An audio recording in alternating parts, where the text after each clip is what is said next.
deep long breath. Okay, 3 साल और 1 महीना कंप्लीट हो गया मुझे आज यहाँ। और जैसा कि सर ने बताया, मुझे 1 महीने पहले ही संगरूर में चार्ज लेना था, लेकिन वो कुछ हालात ऐसे हुए, नीट कैंसिल हो गया, नीट दोबारा रीशेड्यूल कर दिया गया, कुछ ऐसी परिस्थितियां थी जिस कारण से 1 महीना और आपके साथ गुजारने का जो सौभाग्य है वो मिला। इसमें ज्यादा इमोशनल होने वाली कोई बात ही नहीं होती है। हमने कुछ खास नहीं किया, है ना, जो हो सकता था वही किया। इसमें क्या कोई तारीख वाली बात थोड़ी ना है। हाँ, कोई सारी चीजें नहीं थी तो लिखा पढ़ी करने में क्या जाता है, वो तो हमारा काम ही है, वो तो होना ही चाहिए। तो ऐसा कुछ नहीं सोचना है कि बहुत स्पेशल किया गया, बहुत खास किया गया। जनरली वही किया गया जो होना चाहिए था।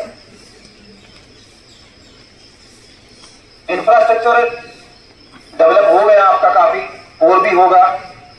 एक मैं चाहता था कि एमपी हॉल बन जाए, शायद एमपी हॉल से ही मैं बाय बाय करूं आपको, लेकिन क्या करें, वो लेट लतीफ इतने हैं। बन रहा है, बन जाएगा, हम फिर मिलेंगे उसके लिए एक बार, है ना। हो सकता है एलुमनी मीट में मैं आऊं एक बार, हर साल होती है ना, हर साल जो एलुमनी मीट होती है, उम्मीद करते हैं कि इस एमपी हॉल में ही हो अब की बार, और फिर उसमें आएंगे, मिलेंगे, आपसे बात करेंगे। आप लोग, आपके लिए जो मैसेज है वो ये है कि अपने लक्ष्य को मत भूलना, अपने टारगेट को नहीं भूलना, घर वालों ने किस लिए भेजा है उसका ध्यान रखना। जो नए बच्चे कल आए हैं, बहुत ही शानदार बैच लग रहा है, बहुत ही ऊर्जावान है, बड़े एनर्जेटिक हैं और बहुत ही क्यूरियस भी हैं। अभी इनको गर्ल्स के साथ उधर जोड़ के रखा है, खाना भी उधर ही खाएंगे और पीटी वगैरह भी उधर ही करेंगे ये लड़कियों के साथ भी। उसके बाद जब थोड़े मिलजुल जाएंगे, घुल मिल जाएंगे, तो सबके साथ मिक्स कर दिए जाएंगे। आप लोगों को कोई तकलीफ ना हो, छोटों को बड़ों को ये ध्यान रखना है सभी को। अदरवाइज हर साल का एक अनुभव है कि जितने आए हैं ना, ये कल 61 आए हैं, 61 बड़ी संख्या में आए हैं। एक बार जोरदार तालियां बजाएं इनके लिए, 61 के लिए।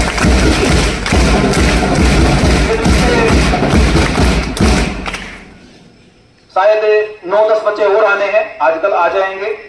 तो हर साल का एक्सपीरियंस ये है कि जितने आते हैं ना, मतलब अगर 100 आते हैं, आउट ऑफ 100 4-5% वापस चले जाते हैं। कारण मन नहीं लगता, या तो बच्चे का नहीं लगता या फिर उधर घर वालों का नहीं लगता। कई बार क्या होता है, 1 या 2 बच्चा होता है, वही यहां हॉस्टल में छोड़ दिया, उधर मम्मी बेचारी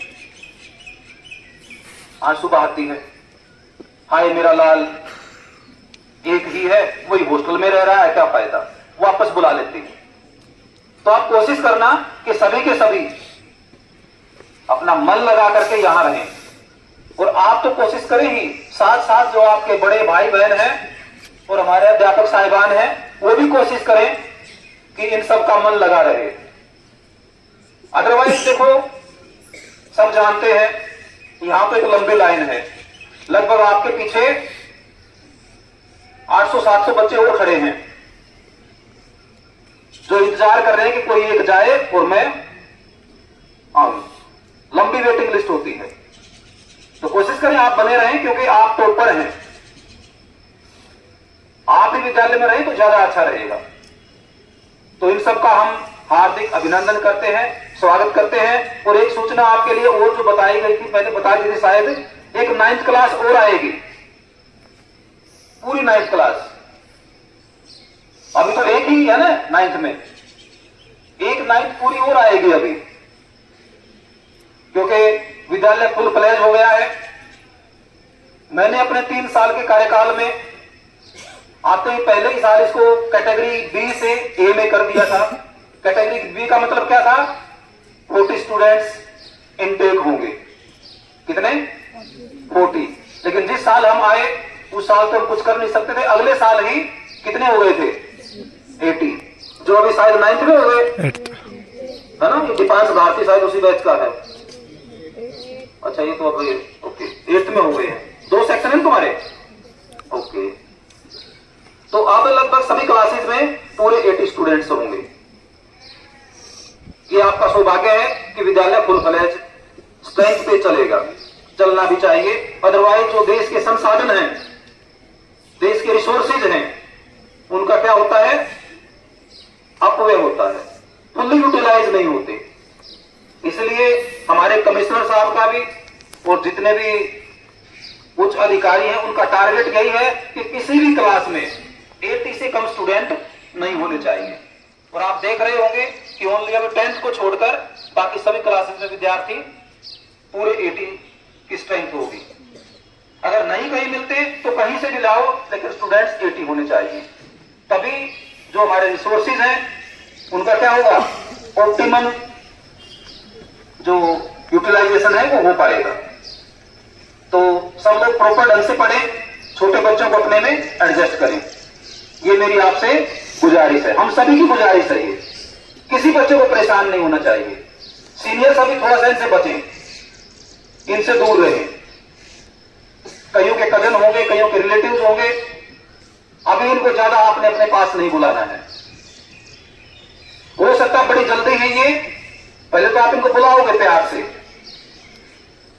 लेकिन फिर कुछ काम धाम करा लोगे, सीधे खड़े हो जाएं, लंबी सांस लेते रहे। बाद में टॉर्चर्ड फील करते हैं, सोचते हैं कि मेरा ही भैया, मेरा ही रिलेटिव मुझे ही परेशान कर रहा है। ऐसा नहीं होना चाहिए इन बच्चों के साथ। तो ये तो इनके लिए आप ध्यान रखेंगे। बाकी सारी बातें आप बार बार सुनते रहते हैं। जो आउटगोइंग बैच है, अभी जो 12th वाला बैच है, वो बहुत अच्छा है और बहुत जिम्मेवार है, बहुत ही जिम्मेवार है, काफी रेस्पॉन्सिबल है। उनसे हम उम्मीद करते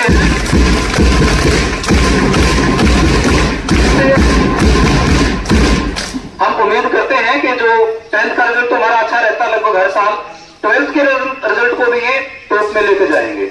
हम पता करेंगे, मैं पता करूंगा कि कैसा रिजल्ट रहा इनका। जैसा इनका 10th में था वैसे ही उम्मीद करते हैं 12th में भी रहे। इसके लिए आप देखो, किताबों का साथ मत छोड़ना बिल्कुल भी। कई बच्चों को ये बड़ा वहम रहता है कि पढ़ाई की तकनीक बदल गई है, अब पिछली शताब्दी नहीं है, ये नई शताब्दी है, नए बच्चे हैं, नए तरीके हैं। कुछ नहीं है, वही है, किताब वही है बिल्कुल। चाहे फिजिक्स हो, चाहे केमिस्ट्री हो, वही किताब है, वही चैप्टर्स हैं, वही सिलेबस है। बल्कि एनईपी 2020 में सिलेबस को कम किया गया है, चेंज नहीं किया गया, कम किया गया है। मैंने कई सारी किताबें देखी हैं, 8th की, 9th की, मैथमेटिक्स की भी, दूसरी भी। बहुत सारे जो मोस्ट डिफिकल्ट चैप्टर थे वो सारे हटा दिए गए और सिर्फ वो चैप्टर रखे गए हैं जो थोड़े इजी हैं और जीवन से संबंधित हैं। चेंज तो कुछ भी नहीं हुआ है। अगर कभी आप 10-5 साल पुरानी किताब देखेंगे फिजिक्स की 12th की या मैथमेटिक्स की, तो बहुत सारे चैप्टर अपनी क्लास में कम पाओगे। बहुत चैप्टर कम है, मतलब सिलेबस कम हुआ है, फिर भी रिजल्ट खराब क्यों? उस वक्त के बच्चे तो बड़ा अच्छा किताब समझने की कोशिश करना, पूरा साल समझने के लिए ही है आपका। गुलजार साहब कहते हैं ना कविता में, पढ़ लेना, कहीं लिखी होगी कि आजकल किताबें झांकती हैं बंद अलमारियों के शीशों से। किताबें बेचारी झांकती रहती हैं बंद अलमारियों के शीशों से, सप्ताह गुजर जाते हैं, उनसे मुलाकात नहीं होती। पहले जो शामें उनकी सोहबत में गुजरती थी, और श्यामें स्क्रीन के सामने गुजरती हैं। इस तरह की बातें। तो किताबों की सोहबत में रहना ये पढ़ाई के लिए भी अच्छा है और वैसे भी अच्छा है। उस कविता की एक लास्ट तो एक लाइनें हैं, वो आपको मैं बताता हूं। वो कहते हैं उसमें कि वो इल्म तो मिलता रहेगा फिर भी। कौन सा इल्म? इल्म मतलब ज्ञान, नॉलेज। कि वो इल्म तो मिलता रहेगा फिर भी। किससे मिलेगा? दूसरे साधन से मिल जाएगा भाई। वो इल्म तो मिलता रहेगा फिर भी, लेकिन किताबें लेने देने गिरने उठाने के बहाने जो रिश्ते बनते थे उनका क्या होगा? मतलब किताब कभी किसी की मांग लेते हैं, अरे भाई अपनी वो किताब देना, वो किताब देना। कभी गिर जाती, दूसरा किताब उठा के देता। उस बहाने जो रिश्ते बनते थे संबंध भी दूर होते जा रहे हैं। किताबों से नाता जरूर बनाए रखें, आपका रिजल्ट बहुत अच्छा होगा। ठीक है।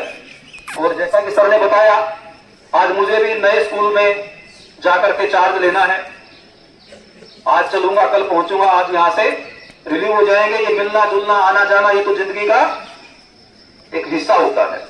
तो अब आपसे विदा लेने का समय आ गया है और आप सब सुखी रहें, अच्छे से फले फूले, खूब सफलता प्राप्त करें।